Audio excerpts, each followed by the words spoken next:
Welcome to another edition of the CivBattleRoyale.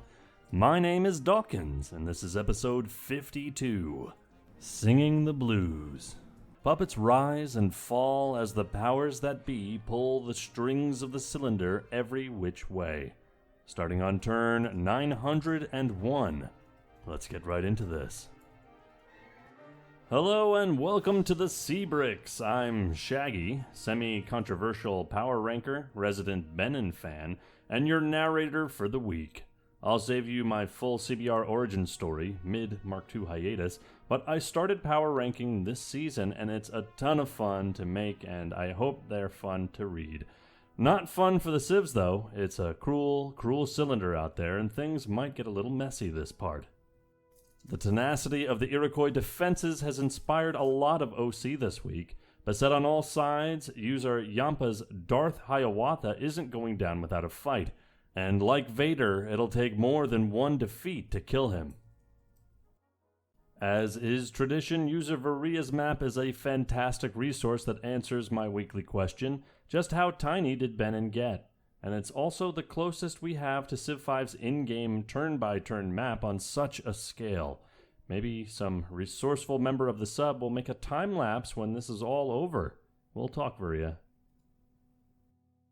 Our second map is courtesy of user CibScobar, and I'm sure it is hanging in schools throughout the cylinder, though I doubt they appreciate having to replace them every couple of years. This is the state of the cylinder projected on a real-world map. It really puts in perspective just how tiny the landmasses that make up the Uruguayan Pacific Islands.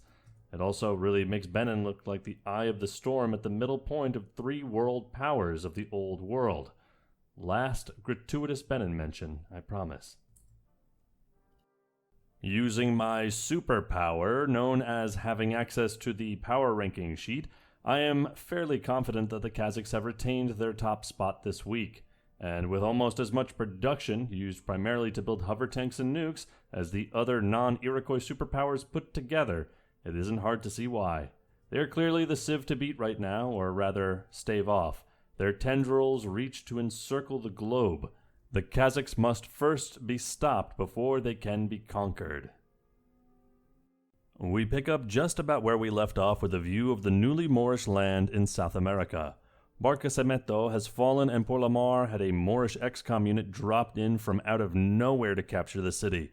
Not all is lost for the Iroquois, however, as they surround Valencia with enough units to push back the Moors from their islands. Also, say hello to the Beninese Lifeboat Initiative.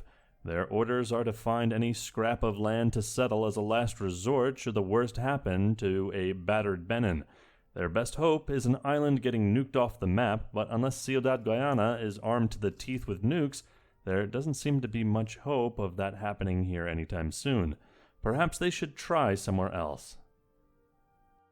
Hiawatha reclaims much of Mexico as Prince Albert keeps flipping. Uruguayan reinforcements are certainly in the area should they wish to continue contesting these cities up and down the coast. Some Uruguayan generals have concerns about the new Kazakh music trend among some of the Hawaiian units, but the Kazakh World Tour continues on to spread the good word of Able in song. Valencia has indeed fallen to the Iroquois. That being said, it seems to have either taken most of their units to capture the city, or they are focusing them north and off-screen towards the other Moorish islands.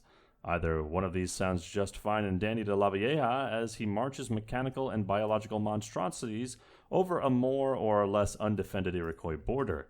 Seriously, there are more Iroquois workers here than military units. Maybe they're relying on the great prophet of Maracaibo to guide their path. Also, the Beninese settler has lost its escort. Oh dear Beninese settler, so fragile, floating along in search of a last chance. May you find your peace on some forgotten island. And just like that, every single Iroquois city along the border has been captured, save Cumana. Maracay is also now claimed by the Gwe. The remaining Iroquois military in South America has consolidated around Maracaibo, though they haven't been able to prevent it from falling to the black. Also, remember those 10 air units from before? They're gone. And to add insult to injury, the Moors give the Iroquois a nice jab in the side, flipping Valencia back once again. Stuck between a rock and a hard place, Iroquois will need to win the imminent unit trades to keep their foothold in South America. Oh yeah, that's probably why Iroquois might not be so quick to reinforce South America. Holding off the Kazakhs is definitely a greater task than invading Uruguay, though the number of units Iroquois has at their disposal here is worrying.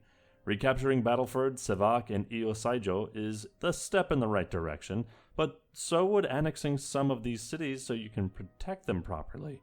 Also, the mini-map South America looks like it put on its Gwei genes today. Uruguayan reunification seems to be about 60% complete. The fight over the northern Atlantic continues as Iroquois capture Douglas and Ticonderoga, while Unjarga falls to the Black. Hiawatha holds the advantage here in numbers and tech, but the Moors have reinforcements coming in from Scandinavia only a few turns away. Say hello to some of our lesser-seen denizens of the cylinder, the Vikings. Wooden boats and not even at modern tech era. If I had to guess how they've been surviving this long, I'd guess that the Moors keep them around as sort of a living history museum. Moorish children take field trips up to see what simpler life looked like on a city-wide scale. Also, hi Zimbabwe Nexus, you're a little far from home. And when I think of the Vikings, I guess I think more of the Amish in this cylinder. Hopefully they'll go on Rumspringa soon and pick up the pace. A Moorish crewman of one of the Murasai Nexai looked over upon a vast desert of workers toiling across the land. Suddenly an alarm sounded. War were declared. He panicked. There hadn't been fighting on this front in decades, if not centuries. But he took another look at the sandy landscape. Nothing. No soldiers, armor, robots, or any other abomination from the dreaded Motota in sight. The crewman thought. Well, I guess they can declare whatever they want to declare. If they ain't shooting me, I don't care. Then a beam crackled through the sky and struck the city's defense grid, causing the most minor of damage to its reinforced exterior. The crewman let out a shout. Is that all you got? Motota declares war on the Moors, and that's just about the only thing here indicating an actual war. One city has been damaged with no army in sight. There are more Kazakh units peacekeeping the Zimbabwe-Moor border than Zimbabwe has units to go to try and invade Moorish North Africa. Not to mention that this is more or less the Moorish core.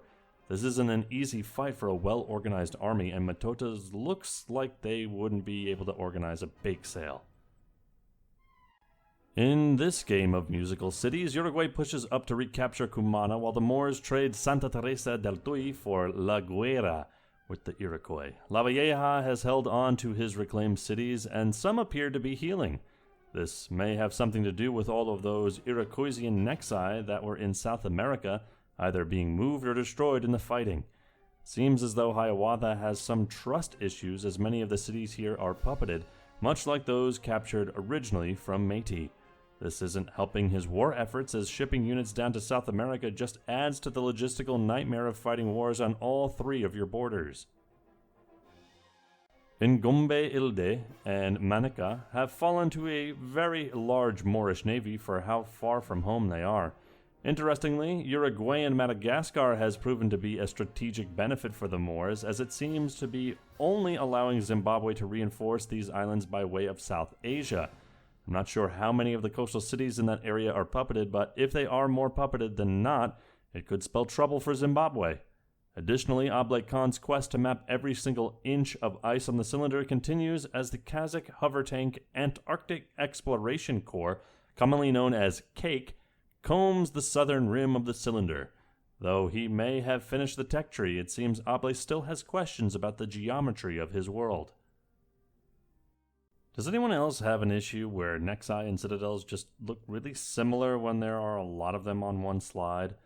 Were the Kazakh peacekeepers having moved on to keep the peace on a different part of the cylinder, or to go sacrifice themselves in Alaska, the northern African border between the Moors and Zimbabwe has heated up significantly. Motota has captured Calencium and Meroe, though I expect both cities to flip a few times given the number of units nearby. Abd al-Rahman has carpeted the Mediterranean, and the continued lack of units in the Sahara is concerning for Zimbabwe. Many of their cities are taking damage, and it doesn't seem like they have much of a response in the west yet. Blue Cassette has graced us with this lovely shot of Dawkinzz, the Beninese capital in exile. In all its glory, too. 3 tiles of land and 4 of landlocked sea. Other dead civs see it as the haven Benin has turned it into, as Madagascan units and, interestingly, a Palmyran scout flock toward the Beninese lands with hopes of refuge. For those of you tracking stats at home, don't overvalue Benin's military. Most of it is tied up in useless naval units that won't do much should anyone come knocking from the south. Also shown here is Arnheimer, falling to the black just from Moorish air raids. It won't flip, as it is surrounded by Kazakh and Madagascan peacekeepers. Even with the last city fallen, Ranavalona's orders to keep the peace in random cities still echoes across the cylinder to whomever will hear them. Also, damn Oblay, that's a lot of hover tanks. More than I think both polar rims can hold. I guess I'll eat my words about a Zimbabwean response in West Africa. The capture of Mursa and Salamanca is a bit of an exchange for Udo falling into Moorish hands. Cities on both sides are taking damage, and this seems oddly even given the emptiness of Iberia. Also, Yingzhang is drunkenly processing his turn on a boat somewhere drifting around. Operation Mediterranean Unification is progressing well for the Moors, taking Iwohimi, Torcello, and Owo, and pushing back Zimbabwean forces well away from the coastal cities. On the Arabian front of this war, Kiteve also falls to the Moors, though the strength of the Mediterranean Navy may have helped the Moors make landfall in North Africa. Encroaching further south may prove a bit more troubling, as the Moors are down to a series of Nexi and a squad of hover tanks to do all of the heavy conquering. It isn't slowing them down yet, as every Zimbabwean city here is in the red or black, but keep an eye on their progress. The puppeting issue that other powers are having has come to Zimbabwe too, as their regions of thinned military are closely correlated to their ability for cities to actually build units to protect them. Also, I like the name of this slide. It's called Comb the Desert. Big Spaceballs fan, appreciate that. With both Iroquois and the Moors having more important fronts to send units to, the British Isles have reached a sort of standstill. Indeed, the Iroquois have captured Onjarga on Greenland, and Douglas keeps flipping back and forth, but there doesn't seem to be enough of an advantage for either side here for these borders to change much. I know religion hasn't been terribly relevant for a while, so I just want to point out that this is one of the rare extant borders, at least that I've seen, where religious and political borders seem to correlate closely. Is sweeping through West Africa and capturing a ton of cities from a major power just how the Moors like to do things?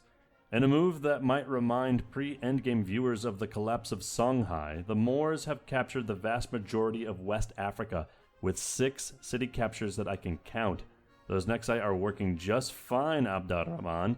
Zimbabwe, however, has sent a strike force of their most fervent weebs to capture Owo, the obvious choice for most important city on the continent. And Owo, what's this? The Iroquois have made peace with the Moors? Maybe South America will be a bit more peaceful for a time. You ever just, give away Ireland? Hiawatha seemed eager enough to stop having the Moors be a thorn in his side in South America that he gave them Ireland in exchange, just after capturing Ireland. Given the amount of death that has been brought to Douglas and Saracusta, I'm not sure the Moorish Irish are too happy about being re-gifted like a fruitcake, but at least it gives them time to recover and rebuild. Onjarga stays in Iroquois hands though, so at least they still have most of Greenland in their possession. The bombs stop flying in Africa as the Moors in Zimbabwe make peace. Operation Mediterranean Reunification has been a success for the Moorish commanders as they celebrate their victories on their Nexi. As a part of their peace deal, the Moors and Zimbabwe set up a collaborative hospital somewhere in eastern Sahara as units heal up adjacent to those they were just fighting. The sparseness of Moorish units here does seem to indicate that their invasion was slowed by the inability to have naval support, but the gains from this war should be sufficient to reinforce and try again later. The Iroquois diplomats are on a roll as they bring peace to South America for the first time in years. Maracay and Maracaibo have been traded, though it's unclear whether they were peacefully exchanged. Additionally, in what seems to be the diplomats' secondary goal, much of the border gore in this region has been resolved. I believe the Iroquois-Moor peace deal included reunifying the Iroquoisian Caribbean, which, when combined with the deal for Maracay, makes the map look a lot cleaner. I believe the diplomatic solution ended up being for the best for all civs here, as most of the military we've been watching here this part is gone, probably decaying or smoldering somewhere in the cut-down Amazon. Ying Zhang sniffles on his ship off the Panamanian coast. It's so touching how they can get along, he sniffs as he takes another swig of Iroquois rum. Well, my disappointment is immeasurable and my day is ruined. Benin has been killed by the Moors on the same turn they get declared on. Always one of my favorites, this nut has finally cracked. Once friends with their eventual killers before the reset, the crafty Uware has relegated to his diplomatically obtained capital in exile once the powers began consolidating in Endgame. Being most well known for holding off drove after drove of Songhai unit pre-Endgame, and being an immovable object for other African powers for much of the CBRX, their great engineers will stand as a testament to their ingenuity in developing defenses and holding their ground. Unless the Lifeboat Initiative is successful later down the line, there will be no more of my Snoop Dogg jokes in my PR write-ups for them. This ends the struggle for Benin. F. Just as one rump falls, another looks poised to drop. Not only do the Moors declare on the Vikings, but the Kazakhs also add their token declaration as well. Sort of a, hey, you aren't just screwed, you're super screwed, to Ragnar. In one turn, Roskilde falls to black, and any one of the Moorish units in the area could simply march in and kill off Ragnar once and for all. Also, just note the face-off that the Viking rifleman is having with the Iroquois Triceratops. I'm sure there's some OC inspiration there. Maybe a limerick. Probably not. There once was a rifleman from Roskilde. Doesn't give much to rhyme with. But I fully expect some rifleman versus Triceratops stuff. Please. And it's gone. The Moors have brought more military than they used to defend the British Isles in a move that can only be described as overkill. Abd ar-Rahman wants Ragnar dead, and he wants to know he's dead. That being said, let's take a moment to recognize that of all of the civs, the Vikings won the Battle of Rump Survival. Once a great power on the verge of rolling through Europe, the Vikings got kneecapped early in Endgame and got stranded on an Arctic wasteland. The Vikings posed no threat to any major powers and were able to deftly avoid elimination through the merit of having no land that anybody deemed valuable. Back in episode 45, they were ranked dead last at number 26, but they were able to finesse their way to the end and end up outlasting 20 of those civs and in 6th place overall. It's quite a feat. Rest easy, Ragnar, your troubles are over. F. Limnius and Limerick Archer's note, there once was a rifleman from Roskilde who cried, look at me, I'm about to be killed by a triceratops with a lollipop, but alas, to last to 6th I am thrilled. In the 15 years since the last slide, Lavalleja has apparently seen the movie Pacific Rim and thought, damn, that would be cool to do even if we didn't have a kaiju to take down. After building an army of giant death robots, he set his sights on reclaiming that which was rightfully his and kicking out that damn Hiawatha once and for all. Using one Nexus per city along with a substantial air force, he captures 3 cities and brings the next layer of Iroquois cities to the black. To celebrate, he set off some fireworks over Caracas.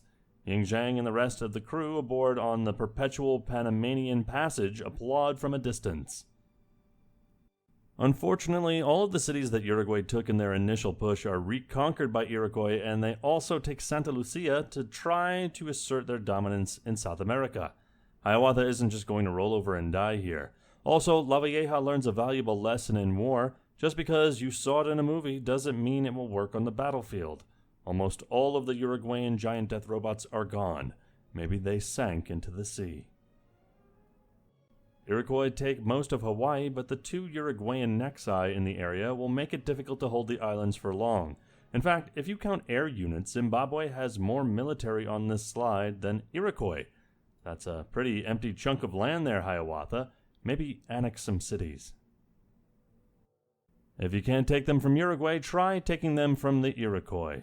The Kazakhs swoop in and take Arakaigua and Coro right out from under the noses of both American powers, much to the chagrin of Pacific Ocean cartographers everywhere.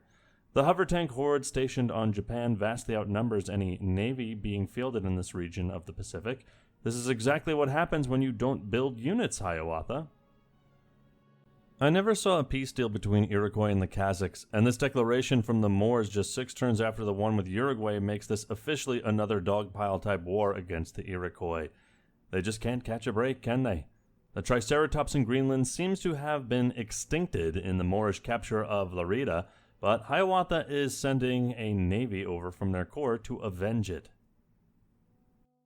Maracay looks to flip again soon as the Moors push through to their historically furthest point inland in South America with their captures. This effective buffer area gives the Iroquois a lot more time to send troops down south to complete a full assortment of units for this war. Additionally, though we only see a bit of it here, the Moors have retaken many of their Caribbean cities. Just 3 turns later, however, the Iroquois diplomats once again used their magic to negotiate peace with the Moors and Uruguay. This war was definitely a loss for them, though, as they only have a city or 2 left in South America and have a few units left in the area. In the interim, what happened to Maracaibo is a bit odd, as it is now in Uruguay's hands at the end of the war. It must have been occupied by the Iroquois from the Moors and then either flipped to Uruguay quickly before the peace deal or was part of the peace deal itself. Either way, cartographers rejoice as they erase their recently drawn yellow gashes from the maps of South America. The Moors also get to keep their Caribbean islands in the peace deal, which is definitely a win.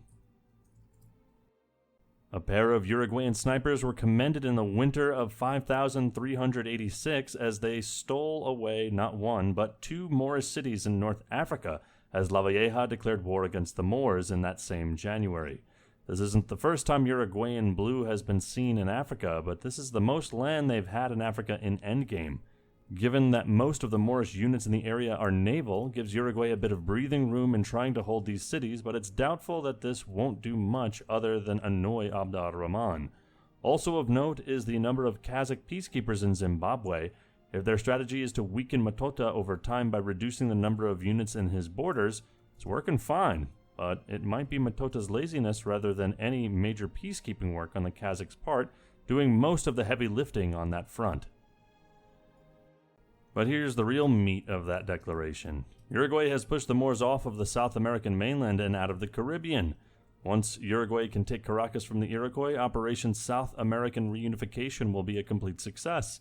Much like the tides on their shores, the ebb and flow of South American blue is a calming constant on the cylinder.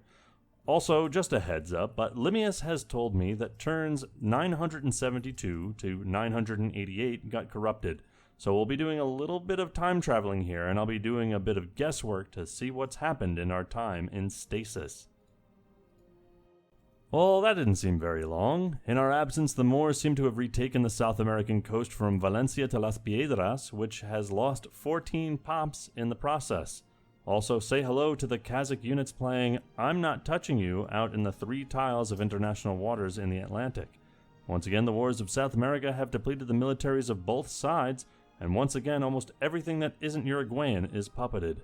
Back to cryosleep, everyone. Lemius tells me that turns 990 to 1000 also got corrupted. According to Limius, in the turns that got corrupted, Uruguay declared war on the Iroquois and the Moors, and Uruguay pieced out of their war. The Moor-Guay peace deal lets the Moors keep their coastal holdings for now, but that Iroquois-Guay war? Now that's something to talk about. Uruguay has now pushed through to Central America and has renamed the operation to Operation South and Central American Unification. Conquerors they may be, but unification is another animal. Maybe go back to Maturin. Still, the progress that Uruguay has made up into Mexico is certainly unsettling if you are an Iroquois fan. Suddenly, their sweeping capture of South America might have turned into their own swift loss of cities closer to home. Cartographers continue to struggle with the border gore of this portion of the map, and have seemingly given the job over entirely to Ying Zhang. After drawing squiggles in the ocean, he took a more Taoist approach to settling the land dispute and has given a sea tile to each side within the other's borders. For fun, was the only explanation anyone could get out of him before he stormed off to his cabin in a huff, talking about conquests that could have been. Lavalleja solves most of the Caribbean border gore issue and continues the push north, including the Caribbean in Operation South and Central American Unification. Not wanting to make the name any more unwieldy, he fails to include it in the operation title. Moving the camera this far north gives us a good view at just how empty the Iroquois Corps is. Sustaining wars on so many fronts really takes it out of a sieve. Hopefully the air units in the American South will be enough to maintain a defense. Uruguay has captured Tio Hero, or as I like to call it, Uncle Hero, off-screen, and Chenusia, Chishinde, and Ganandagan in the shot. This marks the first major claim Uruguay have had in North America since the beginning of Endgame. At this point, recapturing the Mexican path of cities down towards Uruguay proper isn't Hiawatha's primary goal, it's staying unrumped. To inspire himself, Hiawatha also watched Pacific Rim and thought, damn, that'd be cool to do. Whether their newly created giant death robots will be able to hold off the constant barrage of Gwei Nexi remains to be seen, though. We haven't been to this part of the world in a long time. If anybody was wondering where all of Uruguay's units went, look no further. This is a massive buildup of units, and with almost every Uruguayan city in this shot annexed, there could be a lot more to come. Keep tabs on this part of the world, because if this border flares up, there won't be many more regions of the cylinder untouched by war. Zimbabwean Indonesia seems to have a thing for Venezuelan musketmen too, so much so that one has its own little island. How cute. Iroquois have 6 military units on this slide. 6. That's it. Compare that to the 15 workers shown here. I guess that's what happens when you puppet every city from Alaska to the Great Lakes to Texas. If anybody, Kazakhs, can break into this part of the Iroquois lands, things will go downhill for Hiawatha very fast. Jumping 21 turns into the future, no cryosleep this time, we see that Iroquois has taken Ninstance but also lost the west coast. Uruguay's Oceania cities are paying dividends now that they can combine the units sent from Australia and the islands with those coming up from South America. As such, there are more Uruguayan units in and around Lac La Biche than Iroquois have through the Midwest. Luckily, there should be enough air power to halt the Uruguayan retreat until reinforcements arrive, if they ever do. Though as I say that they have enough air force, most of it was in Hysandayan and Saint Laurent, which just fell to Uruguay along with Ganadagan, just off screen. 6 cities in this slide are in the black, and only 6 Iroquois cities in this shot can even produce units. This is not looking good for Hiawatha. If the Kazakhs actually try to do anything significant soon, it might even be lights out. Uruguay continues pushing into the continental U.S., taking La Bay, Fish Creek, and Anacagonca. You don't have to apologize, Shaggy. I think I got it. Iroquois units have miraculously appeared just as the Uruguay military has disappeared from the area. Looks like Lavalleja is trying to split Iroquois down the middle with this strategy, and it seems to be working for now, as long as they can hold what they've taken. Wow. Just wow. If you look closely at the minimap, Uruguay has taken most of the United States west of the Mississippi. The next line of cities being in the black, and much of the Air Force in this region probably dealing with Kazakh incursions, probably means that Uruguay isn't done here yet. Only 8 Iroquois land units on this slide for those of you counting along at home. Damn, Canada looks empty. Though I doubt Alberti actually hand-counted the over 5 million pointy sticks of Oblate Khan, he does give us this very informative list. With more military than the Moors and Uruguay put together, the Kazakhs are frighteningly powerful, to say the least. Granted, I'll bet a lot of those units are hover tanks rather than Nexi, but it might not matter if they can simply smother their opponents in units in a war. I'm scared of what they might do should they break through the Iroquois lines in Alaska. Also of note, Hiawatha has half of the military of Zimbabwe. This is important for 2 reasons. 1, The number makes Hiawatha seem like he's truly losing superpower status, albeit slowly. 2. Zimbabwe has had maybe one major war in a couple of 100 years and still has a relatively small military in the face of other major powers. What's up, Matota? Please don't tell me the production is just going into gold creation, or worse, science. Hiawatha succeeds at pushing back the Uruguay advance very effectively. The newly conquered Uruguayan lands are almost entirely devoid of land units but boast a sizable air force. Given that the Iroquois are also not investing much in land units to recapture the southwest of their continent, these might be the borders we see for a while until each side can build back up around here. Are Uruguay making the mistake of filling up their oceanic region with units rather than sending them into war? Or is Hiawatha just so good at killing off units with planes that they just melt in the face of his air defense? It's pretty easy to forget that the Iroquois have been at war with the Kazakhs this entire part. Or rather, it was easy to forget until Ablé finally nuked the absolute bejesus out of Alaska so his hover tanks could fly into the Iroquois cities with fewer obstructions.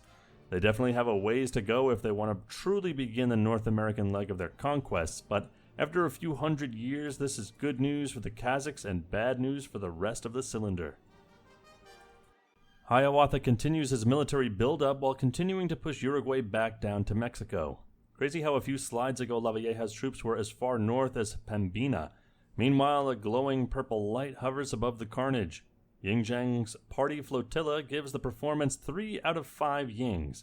We've seen better light shows, but this was a good effort, reads the Chin Review. Alaska looks to be actually heating up as Wood Mountain, Battleford, and both Gift and Green Lakes are reclaimed by the Iroquois, though Ablé Khan has a group of hover tanks that have something to say about that. There are a lot more hover tanks just across the Bering Strait, but I can't help but think that Ablé is just toying with Hiawatha here, as he could simply fill these lands with units if he wanted to. Hiawatha seems to be looking for a large showdown at the Gulf of Mexico, but as he's positioning his units around the Xixinday to square off against the Uruguay forces coming from the south, Lavalleja sends a series of special ops units to knock the Iroquois off their feet by taking 6 cities in one turn. This bait and switch has left Hiawatha's significant army more or less surrounded. Should they be defeated at Xixinday, there won't be much stopping Uruguay from taking everything left west of the Mississippi. I love this slide. I love this slide more than the rest of the wars in this part because the more you look at it, the more you realize just how weird this slide really is. Zimbabwe has placed what can only be described as an army of workers in the middle of the ocean at their southern naval border with Uruguay. These workers look to be protecting a settler who has conspicuously placed himself on the front line of this formation. Is this a Zimbabwean workers' revolt? Perhaps a peaceful mission to improve the ocean floor? Either way, they're facing a massive Uruguayan navy that could swallow up those workers in one turn. I'm also curious as to the living situation of the citizens of Los Vingo, as the entire island is covered by one massive unit. Fans of Cake, the Khaec, will be happy to see that the mission is going strong. They've found a Uruguayan city, of all things, among the ice. The Moors are also trying to get in on the ice exploration craze and send their own unit to check out the cylinder's rim, breaking the chain of Kazakh hover tanks in a way that's just a little bit infuriating. All the while, a Venezuelan ship looks out on this nonsense and its crew think, maybe we'll just sail somewhere else. California becomes a bit more multicultural as the Kazakhs shake up their strategy of sending hover tank after hover tank into Alaska and instead attack and capture Lac La Biche with a naval unit. Uruguay doesn't seem like they'll appreciate anyone stealing their spoils, especially after just now flipping Fish Creek and Heisendayan back. And Iroquois just plain don't like having their cities taken back and forth and brought down to one pop. But Ying Zhang's party flotilla carries on and has made new friends with a group of Zimbabwean units while enjoying their debaucherous neutrality. What's a Zimbabwean navy doing here? Only Matota and maybe some drunken Chin sailors know. In what is now becoming classic Iroquois fashion, Hiawatha is able to push back the Kazakhs in Alaska by taking Sevak and Iosaijo, but in similarly classic Kazakh fashion, there are always more hover tanks to throw at the problem. I'm happy Iroquois seem to be showing signs of life despite being battered from all angles in this part. Judging by the number of damaged Kazakh cities in this shot and the apparent drop in air units, I'd guess that Iroquois also has been nuking units and cities throughout the Bering Strait, but the seeming lack of radiation on any tiles makes me question that guess. Maybe the Iroquois just have a really good air force. Either way, the region should definitely be interesting to keep an eye on until the Iroquois diplomats can regain their confidence. It's been a while since we've seen much of the Zimbabwe Corps. They have built up quite respectably since sustaining losses to the Moors earlier in the part, but they have a glaring hole in their military that most other successful armies don't have. There are 0 Nexi here. We've seen Zimbabwean Nexi in other shots, so we know they can make them, but it's unclear what is actually stopping them from doing so. I'll also take this opportunity to point out that the remnants of Benin's UI scattered across the African continent. In a world with airdrop units, movement penalties aren't exactly the most helpful, but it's still nice to see what once was. As if drawn towards the sounds of distant booms, Yingzhang's party flotilla sets out northward, but doesn't seem to care whether those are the sounds of fireworks or nuclear missiles. Savak and Iosaijo have flipped back to the Kazakh hover tanks, and Hiawatha looks to be trying to send more units to the front lines here. In the midst of their reinforcements, some sort of magic doctor seems to be going around the Iroquois cities in the area, healing up just about everything in sight. Also, I am aware that we've gone 100 turns in just over a dozen slides. I think the game is just moving relatively slowly, and we just want to see the action. Lime's note: of those turns that you haven't seen, mostly flipping if anything at all. Check out the DC for all the details. As Uruguay and the Iroquois continue to duke it out over cities with names that have a lot of S, sh, and day sounds, Hiawatha decides it might be nice to give his units a nice little Florida vacation. Calling it a working vacation though, as he seems to be looking to reclaim the Caribbean from Uruguay. He'll have to get Nawadaga now too, as it has just been captured by yet another Uruguayan YOLO unit. I'm sure the Iroquois units are less than happy that Nexi keep blocking their beach views, but I'm sure they'd rather know that it's safe to go in the water. You know how I was complaining about Zimbabwe not having enough Nexi? No problems with that here in the heart of the Uruguay Corps, with Nexi stretching from almost the very tip of the continent all the way up to San Jose de Mayo. It will be a long time before we start worrying about an empty Uruguay. Other fun tidbits on this slide include a Sami trireme learning that ice is not exclusive to the north they once knew, Zimbabwean workers in Uruguayan lands that may have broken off from the larger naval contingent of Zimbabwean workers just outside of Uruguayan waters, and a Gwei settler on their way to who knows where in the Pacific. And is that a peace deal? After a literal centuries-long war and a series of other diplomatic wins, the Iroquois diplomats rack up their first major loss in a while. And what a loss it is. This isn't just a major loss, this is gutting of the Iroquois. I'll save Dawkinzz and you the reader the complete list of city names, but judging from this shot and the minimap, Hiawatha gave up somewhere around 15 or 16 cities in the peace deal. Most of these cities hadn't been touched by the Kazakhs, yet alone seen a Kazakh unit in centuries. This must be making Lavalleja quake with anger at the number of units he wasted trying to take these cities, only to have them be snatched by the Kazakhs with little military effort. The placement of these cities also couldn't be worse for the Iroquois, as they are almost completely cut in half across the continent. And if that wasn't bad enough, I see just 3 Iroquoian cities with air units here. If this isn't rumpification, it sure as hell is setting up for one. We end this part with a look at the border gore in Greenland and Quebec as a result of the peace deal. This looks like a bad deal for just about everyone left on the cylinder that isn't a con. Iroquois is shattered. Uruguay is left with Mexico, but not nearly as much flexibility in how they could invade the Iroquois core. The Moors now have Kazakh cities to contend with on both sides of their empire now, and Zimbabwe now has to worry about the Kazakhs taking South Asia now that they aren't distracted by the Iroquois.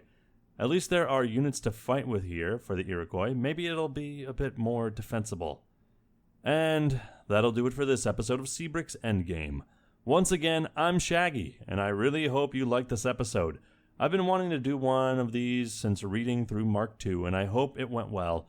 Huge thanks to Blue Cassette for giving me the chance to narrate this week, Limius for help with the narration, Dawkinzz for reading this in his dulcet tones, and to the Power Ranking team for helping out with some lesser-known things about mods used in CBRX.